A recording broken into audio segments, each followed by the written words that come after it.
7장 3절로 12절입니다. 사무엘상 7장 3절로 12절 말씀 교독하겠습니다. 사무엘상 7장 3절로 12절입니다.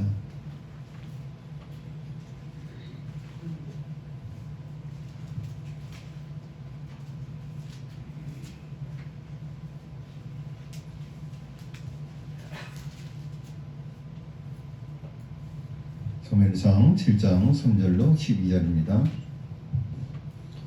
사무엘이 이스라엘 온 족속에게 말하여 이르되 만일 너희가 전심으로 여호와께 돌아오려거든 이방 신들과 아스다롯을 너희 중에서 제거하고 너희 마음을 여호와께로 향하여 그만을 섬기라. 그리하면 너희를 블레셋 사람의 손에서 건져내시리라.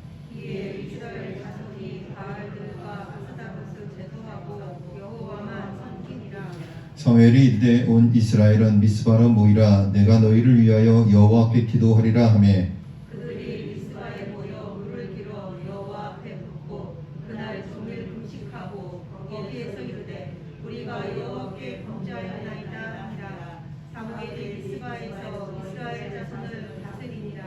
이스라엘 자손이 미스바에 모였다 함을 블레셋 사람들이 듣고 그들의 방백들이 이스라엘을 치러 올라온지라.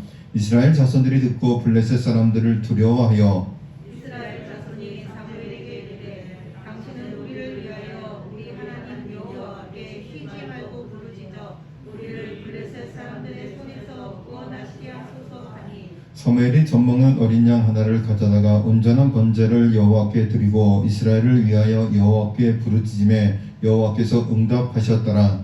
사무엘이 번제를 드릴 때에 블레셋 사람이 이스라엘과 싸우려고 가까이 오매 그날에 여호와께서 블레셋 사람에게 큰 우레를 발하여 그들을 어지럽게 하시니 그들이 이스라엘 앞에 패한지라. 이스라엘 사람들이 미스바에서 나가서 블레셋 사람들을 추격하여 뱃갈 아래에 이르기까지 쳤더라. 사무엘이 불을 취하여 미스바와 센 사이에 세워 이르되 여호와께서 여기까지 우리를 도우셨다 하고 그 이름을 에벤에셀이라 하니라. 아멘. 우리 앞뒤 좌우에 있는 성도들랑 인사하겠습니다. 지난 3일 동안 평안하셨습니까? 주님의 이름으로 사랑하고 축복합니다. 감사합니다. 다 여기 보니까는 마스크를 아주 FM들을 다들 바짝 올려서 꽉 여미시고 조이셨습니다. 이게 맞는 거예요. 이렇게 쓰셔야 돼요. 마스크를 쓰려면. 오늘 설교의 주제는 영적 전쟁의 승리 비결은 여호와 하나님께 맡기는 것이다. 우리 정명구 목사님은 오늘 영적 전쟁에 관한 기도를 하셨어요. 우리 영적 전쟁에서 패배하면 안 되는데 우리가 영적 전쟁에서 승리하기 위해서는 여호와께 맡겨야 된다. 자, 한번 따라하겠습니다. 영적 전쟁에서 승리하기 위해 여호와께 맡기자.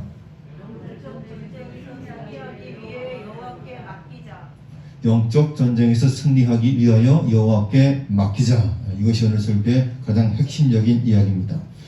한국교회 현실을 보면 참 마음이 아픕니다. 사회적으로 받는 다양한 오해가 있습니다.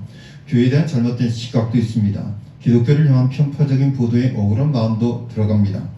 교회가 직면한 내부의 현실도 마음을 무겁게 하기는 마찬가지입니다. 다음 세대가 교회를 이탈하고 인구 절벽이란 단어가 현실로 다가온 한국 사회, 그리고 목회자로 부름받아 신학대학원에 입학하는 숫자 미달을 보면서 특별히 주님의 긍휼을 구할 때가 되었다라는 생각을 하게 됩니다. 여러분, 신학대학교에 지원하는 사람들이 점점 줄어들고 있어요. 제가 신학대학원에 지나갈 때요 8대1이었어요. 8대1. 진짜 제 미달로 들어간 게 아니라 8대1의 경쟁률을 뚫고 서울신학대학교 대학원에 들어갔다니까요. 그때는 그랬어요. 근데 지금 미달 사태가 벌어지고 있어요. 원서만 넣으면 다 합격되는 거예요. 학부 때도 6.8대인가 그랬던 것 같아요.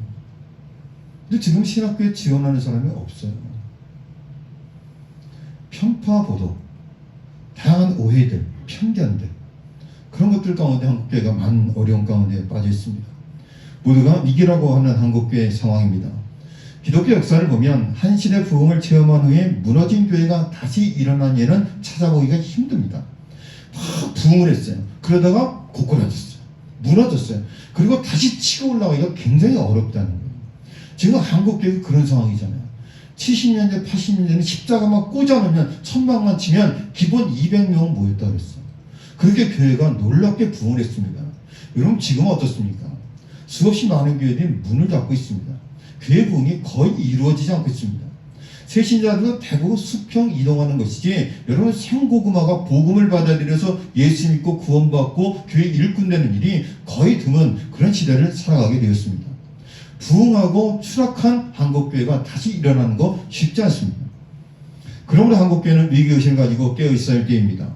또 한 가지 기억할 것이 있는데 기독교의 과거를 돌아보면 고난과 역경이 교회를 무너뜨린 역사도 없습니다.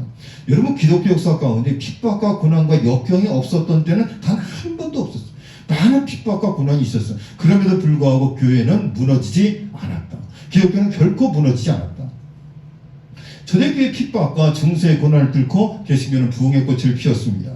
일제치하에서 기독교에 대한 파상적인 탄압과 한국전쟁의 포화 속에서 한국교회는 놀라운 부흥을 이루었습니다. 여러분 일제시대에 얼마나 핍박이 많이 있었습니까? 여러분 6.25 때 얼마나 많은 핍박이 있었습니까? 그럼에도 불구하고 한국교회는 그 모든 포화와 일제 탄압과 그리고 경제적 어려움 가운데 놀랍게 부흥하는 놀라운 역사를 이루게 되었습니다. 새해를 맞이하면서 홍해 앞에 놓인 듯한 이 시대 한국교회를 무엇으로 다시금 일으켜 세울 수 있을 것인가? 다시 역사를 쓸 수 있는 비결은 무엇일까? 여러분 기독교는 기도교입니다. 한번 따라하겠습니다. 기독교는 기도교입니다. 기독교는 기도교입니다. 다시 말하면 뭐예요? 교회는 기독교는 기도하는 겁니다. 기독교는 기도교입니다. 우리가 최선을 다하면 우리가 노력하면 최선의 열매를 얻습니다. 그러나 우리가 무릎을 꿇으면 누가 역사해? 하나님이 역사하는 거예요. 내 재주와 내 실력으로 무언가 결과를 얻을 수 있어요. 그러나 하나님이 역사하시면 우리가 무릎을 꿇으면 우리가 상상할 수 없는 놀라운 역사가 일어나게 된다는 이야기예요. 하나님께서 제자들의 기도에 하늘의 문을 열었을 때 사도행전의 역사가 시작되었습니다. 여러분 사도행전적인 교회를 꿈꾼다. 고 하영주 목사님 늘 교회와 그의 목회 철학 가운데 늘 외쳤던 이야기. 나는 사도행전적인 교회를 꿈꾼다. 모든 성도들이 함께 공유하고 나누고 모여서 교제하고 기도하고 떡을 떼며 그 모임 가운데 하나님의 놀라운 성령의 역사가 있었던 사도행전적인 교회를 나는 꿈꾼다. 어느 정도는 하영주 목사님이 오늘 이렇게 목회하시면서 이루지 않았나 그런 생각을 해보게 됩니다. 하나님께서는 제자들의 기도를 통해서 하늘의 문을 열어주시고 하늘의 복을 부어주셨습니다. 한국교회는 모든 것이 부족했지만 기도의 역사가 있는 민족입니다. 땀과 눈물로 마룻바닥을 적신 어른들의 기도로 오늘까지 왔습니다. 여러분 한국교회가 무너지지 않은 것은요 몇몇 스타 목사님들에 의해서 한국교회가 무너진 게 아니라는 이야기예요. 분명히 그리스도인이 새벽마다 눈물로 마룻바닥을 적셨던 그 눈물의 기도 가운데 한국교회를 하나님 지키고 보호하셨고 그 한국교회를 통해서 한국교회가 이 한국사회가 더 이상 썩지 않고 정화할 수 있는 그런 기틀을 하나님께서 만들어 놓으셨다는 이야기입니다. 한국교회 부흥의 주역인 부흥 강사들 옛날 목사님들이 있잖아요. 이 목사님들이 어디 가서 기도하셨냐? 삼각산 기도, 오살리 기도, 할렐루야 기도. 여러분 이런 기도원 가서 기도하시면서 은혜를 받았어요. 그 이원호 목사님의 그 간증집을 보면 그 목사님 간증을 들어보면 이런 거예요. 어머니께서 가방에 한 보따리 짐을 싸주셨어요. 제가 말씀드렸잖아요. 굉장히 무거웠대요. 그걸 낑낑낑낑 메고 할렐루야 기도원에 가서 열어보니까 거기에 담배 한 보루, 양주 한 병, 그리고 맛있는 반찬 여러 가지, 그 다음에 성경책, 그걸 어머니가 뿌려주신 거예요. 그래서 이 목사님이요 예수 믿기 전이니까 시냇가에다 발을 다 담그고 안주가 너무 좋잖아요. 어머니가 정성스럽게 만들어 놓은 큰 맛있는 음식과 그리고 양주를 끓여놓고 한 병으로 다 마시고 기분 좋게 기도원에 올라갔대요. 그런데 집회를 가니까 이천성 목사님이요 그렇게 욕을 하더래요. 여러분 아시죠? 이천성 목사님, 할렐루야기 이천성 목사님. 그런데 그 이천성 목사님의 침 튀겨가는 그 설교를 들으면서 많은 성도들이 은혜 받고 변화되고 놀라운 역사들이 일어나는 겁니다. 오늘날 한국 교회는 그런 목사님들의 헌신과 그 눈물의 기도를 통해서 그들의 주역을 통해서 한국 교회는 부흥하는 놀라운 역사를 이루게 되었습니다. 그러나 교회는 이제 모든 것이 풍성하지만 기도 빈혈 현상을 경험하고 있습니다. 이런 교회를 빈혈에 걸린 교회라고 이야기한다고 합니다. 이제 한국교회가 다시 한번 기도로 일어나 거룩한 성령의 바람을 일으키고 복음의 불길을 태워 세계 열방을 향해 나아갈 때입니다. 오늘 이스라엘 백성은 블레셋과 전쟁을 앞에 두고 있습니다. 여러분, 전쟁에서 이기기 위해서 뭐가 필요해요? 전략이 필요합니다. 전쟁 준비가 필요합니다. 신무기도 필요합니다. 그런데 사무엘이 뭘 하고 있어요? 뭘 하고 있어요? 전쟁 준비해요? 전략 세워요? 아니에요. 3절에 보니까 사무엘이 이스라엘 온 족속에게 말하여 이르되 만일 너희가 전심으로 여호와께 돌아오려거든 이방 신들과 아스다롯을 너희 중에서 제거하고 너희 마음을 여호와께로 향하여 그만을 섬기라. 그리하면 너희를 블레셋 사람의 손에서 건져내시리라. 전쟁을 앞두고 전쟁에서 승리할 수 있는 비결 두 가지가 있어요. 사무엘은 이 전쟁이 영적인 전쟁이라는 것을 알았어요. 이 영적 전쟁에서 승리하기 위해서는 첫 번째는요, 우상을 제거해야 돼요. 두 번째는 우리의 마음을 여호와께로 돌려야 돼요. 여호와 하나님께 우리의 마음을 돌리고 하나님만 섬길 때 이 영적 전쟁에서 승리할 수 있는 비결을 알려주고 있는 거예요. 여러분, 한국교회가 위기다 이야기하고 있는데 여러분, 첫 번째 뭐예요? 우상을 제거해야 돼요. 두 번째는 하나님만을 바라보고 하나님만을 섬기는 믿음으로 돌아가지 않으면 이 영적 전쟁에서 승리할 수 없다는 이야기예요. 여러분, 요즘 우상단지를 집에 넣고 섬기는 사람이 어디 있습니까? 내 마음을 빼앗기는 게 우상이에요. 내 마음이 늘 가 있는 곳이 우상이에요. 여러분, 그 모든 것들을 하나님께로 돌리라는 이야기예요. 우상을 제거하라. 그리고 하나님만을 바라보라. 크레이크 크로시엘 목사가 그의 아내가 둘째 아들을 낳은 후에 그 부인이 때때로 오른쪽 몸이 전부 마비되는 것이었습니다. 그러니까 몸이 마비되는 거예요. 병원에서 검사하는 다 했는데 결국 원인을 찾아내지 못했습니다. 그러는 사이 이 부인은 자기가 죽어가고 있다는 생각이 들면서 두려워서 공황장애가 오고 벌벌 떨게 되었습니다. 며칠씩 잠을 이루지 못하며 두려움에 떨며 울었습니다. 크로시엘 목사는 아내를 지켜보며 어찌할 바를 몰랐습니다. 기도해도 소용없고 무슨 말을 건네야 할지 막막한 겁니다. 아기들과 남편만 남겨놓고 간다는 두려움 때문에 절규를 하는 겁니다. 그렇게 아픈 중에 이 부인이 유일한 기도는 살려달라는 것이었습니다. 여러분, 대부분 그렇습니다. 내가 고난과 어려움 가운데 있을 때 하나님 앞에 기도하는 건 뭐예요? 내가 죽을 병에 걸렸어. 하나님 살려주시옵소서. 여러분, 이 기도 외에는 없지 않습니까? 저도 개척교회 하면서 하나님 부흥을 주시옵소서. 나중에는 하나님 살려주시옵소서. 교회가 부흥돼야 내가 사니까 하나님 살려주시옵소서. 이 부인도, 크로시엘 목사의 부인도 계속 살려달라고 기도를 하는 거예요. 계속 절규하는 거예요. 그렇게 몇 달 동안 이 목사 부인은 하나님께 살려달라고 애원하였는데 기도가 어느 날 바뀌어지는 겁니다. 이제 모든 것을 하나님께 맡기는 기도가 흘러나오는 것입니다. 혹시 하나님이 나를 데려가셔도 괜찮다는 마음이 들면서 그러면서 알지 못한 병이 순식간에 사라지더라는 것입니다. 하나님 앞에 살려달라고 기도할 때는 병이 낫지 않았는데 하나님, 내가 이제 이 세상을 떠날지라도 하나님이 함께 하시면 모든 것을 하나님께 맡기는 기도로 바뀌어지면서 그의 질병이 치유되었다는 이야기예요. 내가 갖고 있는 이 모든 재물, 내가 가지고 있는 여러 가지 소중한 것들이 다 날아가도 하나님이 나 데려가신다 할지라도 나는 괜찮다는 마음이 들 때까지 기도하는 것이 기도의 완성이라는 거예요. 기도의 완성은 바로 그거예요.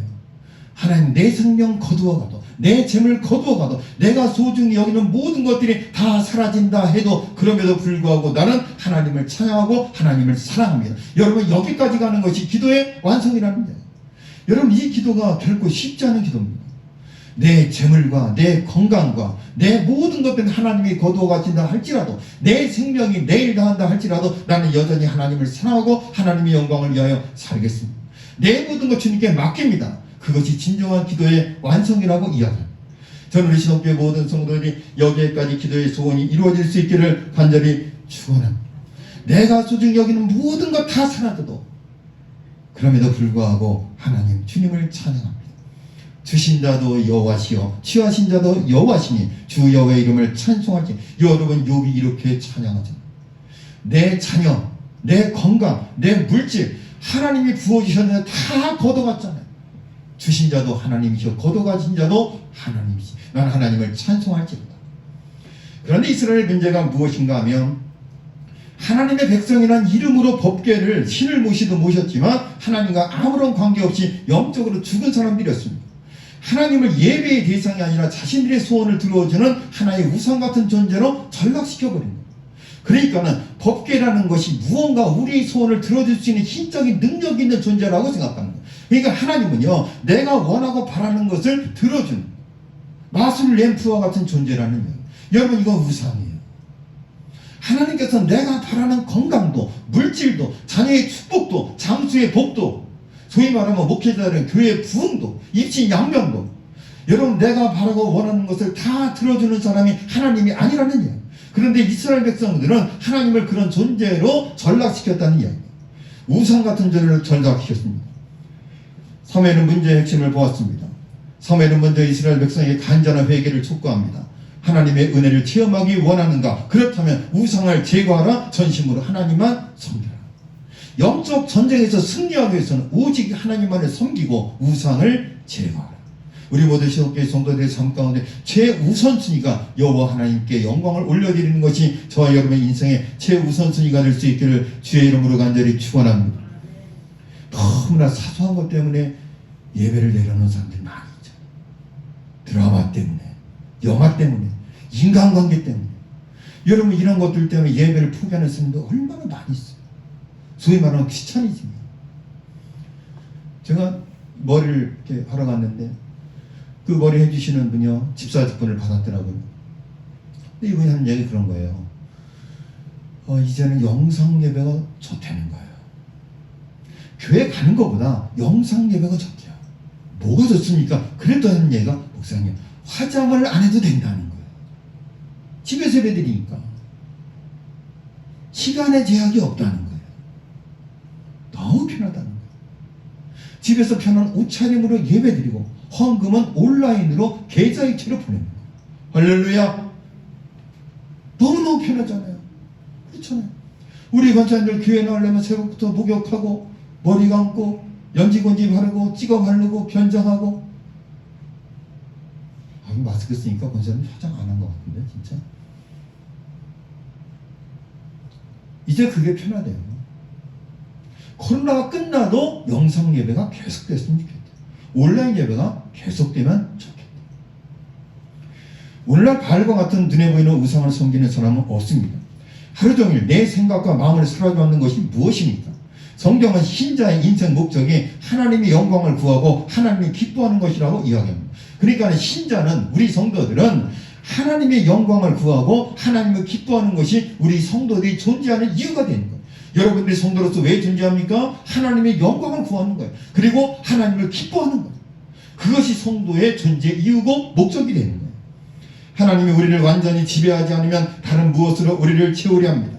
하나님을 적당하게 믿든지 믿지 않든지 결과는 마찬가지입니다. 여러분, 하나님을 안 믿든지 적당히 믿든지 결과는 똑같다는 이야기예요. 믿으려면 어떻게 믿어야 돼요? 제대로 믿으라는 얘기예요. 최선을 다해서 믿으라는 얘기예요. 안 믿는 거나 적당히 믿는 거나 결과는 똑같다는 거예요. 동의를 안 하시는데, 그래도 저는 천국 가는데 지장 없을 거요. 티켓은 진작에 예매해놨는데. 아니에요. 젊은 시동교 성도들이요, 단 한 번도 부끄러운 건 안 받았으면 좋겠어요.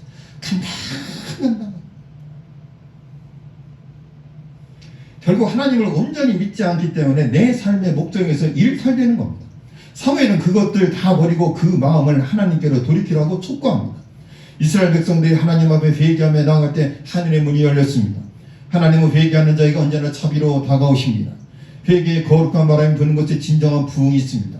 부흥은 하나님 앞에 거룩한 백성으로 서는 것, 하나님 경외하는 거룩한 백성으로 돌아가는 것입니다.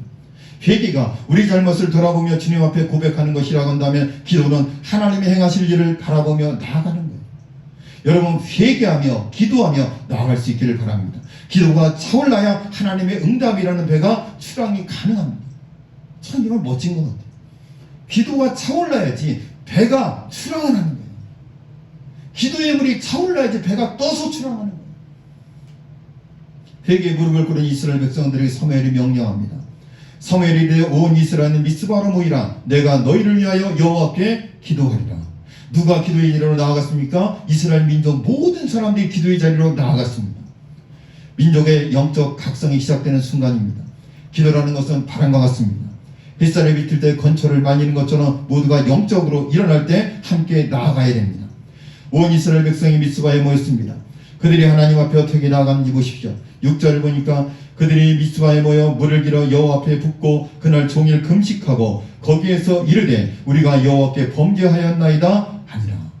전쟁을 앞에 놓고 하루 종일 금식하며 기도하는 사람들, 전쟁을 모르는 사람들이 하는 일처럼 보입니다. 그러나 영적인 눈으로 보면 전혀 그렇지 않습니다. 하나님을 아는 사람만이 할 수 있는 일이 기도입니다. 이스라엘 백성이 금식하여 지쳐있을 때 블레셋 사람들이 이 좋은 기회를 놓칠 리가 없습니다. 7절 한번 읽겠습니다. 오늘 보면 7절 함께 읽겠습니다. 시작. 이스라엘 자손이 미스바의 돌담을 블레셋 사람들이 듣고 그들의 방백들이 이스라엘을 치러 올라온지라. 이스라엘 자손들이 듣고 블레셋 사람들을 두려워하여. 아멘. 세상은 언제나 세상의 방식으로 싸우지만 영적 전쟁에 임하는 신앙인에게는 다른 세계가 있습니다. 하나님을 바라보는 사람은 세상의 환경에 따라 움직이는 것이 아닙니다.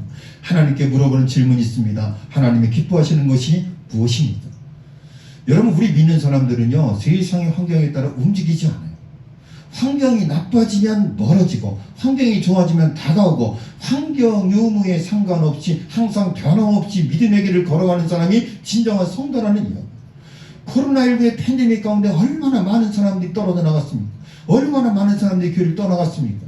저는 신혼교회 모든 성도들의 믿음의 중심을 가지고 세상의 환경에 따라 움직이는 인생이 아니라 하나님께 맡기고 하나님께 먼저 물어볼 수 있고 하나님께 질문하는 인생이 될 수 있기를 바랍니다. 하나님께서 진정 기뻐하는 것이 무엇입니까? 내가 기뻐하는 것은 나를 찬양하고 예배하는 것이다.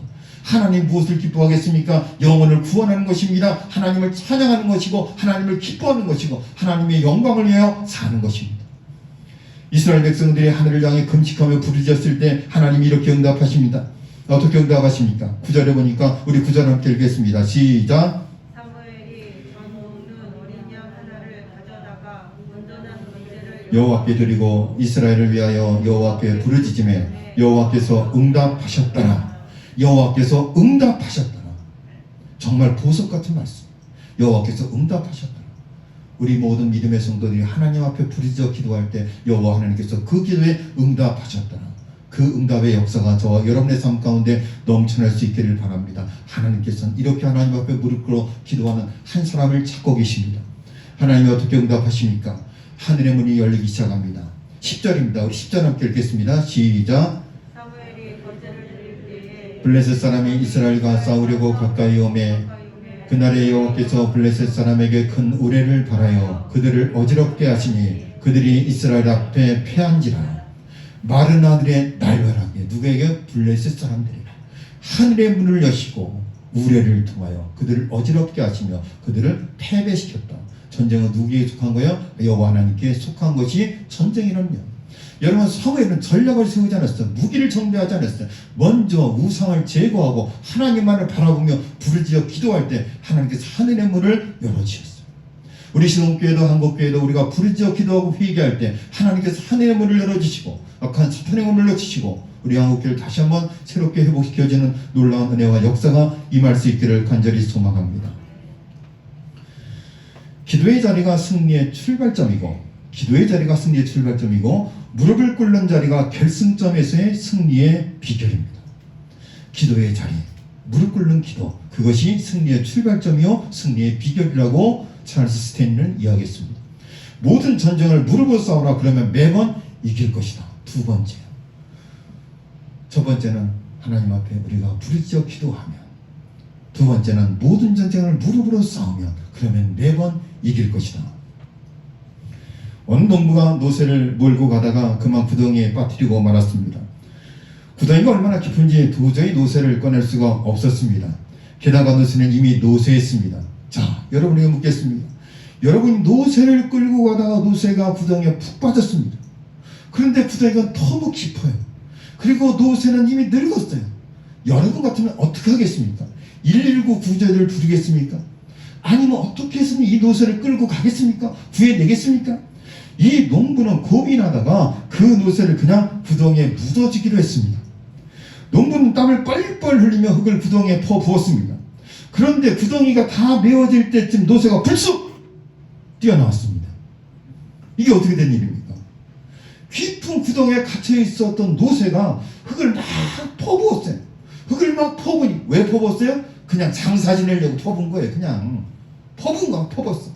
그랬더니 흙덩이를 맞으면서 이도새가 쌓이는 흙을 밟고 다시 뛰어 올라왔어요. 노새는 계속 쏟아지는 흙을 떨어뜨리면서 딛고 올라온 것입니다. 늙은 노새는 등을 때리며 쏟아지는 흙을 죽음의 무덤이 아니라 오히려 생명의 토대로 받았다는 거예요. 신앙이란 바로 그런 것이 아니겠습니까? 우리는 세상을 살아가면서 많은 아픔을 겪습니다. 우리의 등줄기에 모진 고난의 흙덩이가 떨어지기도 합니다. 그러나 신앙은 우리에게 닥쳐오는 모든 고난과 환난을 오히려 생명의 은총으로 받게 하는 겁니다. 혹독한 시련을 구원의 연단으로 인내하게 합니다. 그렇습니다. 십자가는 죽음을 영원한 생명으로 만드는 능력입니다. 우리 하나님은 악을 선으로 바꾸시는 분이 아닙니까? 우리는 선으로 악을 이기는 그리스도인 사람들이 아닙니까? 여러분, 우리 살아가다 보면 누군가 우리를 묻어버리려고 흙을 막 퍼붓는 거예요. 내 등 뒤로 흙이 막 쏟아지는 거예요. 그런데 그 흙을 딛고 뛰어오르고 생명의 삶으로 변화된 삶을 살아가는 것이 진정한 그리스도인의 모습이다라는 이야기예요. 여러분, 살아가면서 그런 고난과 어려움이 얼마나 많이 있습니까? 여러분, 신앙생활을 열심히 해보려고 하면 참나 어려움이 있습니다. 시험이 있습니다. 여러분, 교회가 부흥회 하고 나면 시험이 그렇게 많습니다. 목사님이 금식 기도하고 하면 그렇게 시험이 많습니다. 여러분, 어떻습니까? 은혜 충만하고 기도 많이 하고 다시 한번 열심히 해보려고 하면 브레이크 거는 사람들이 왜 이렇게 많습니까? 왜 이렇게 많은 시험이 있습니까?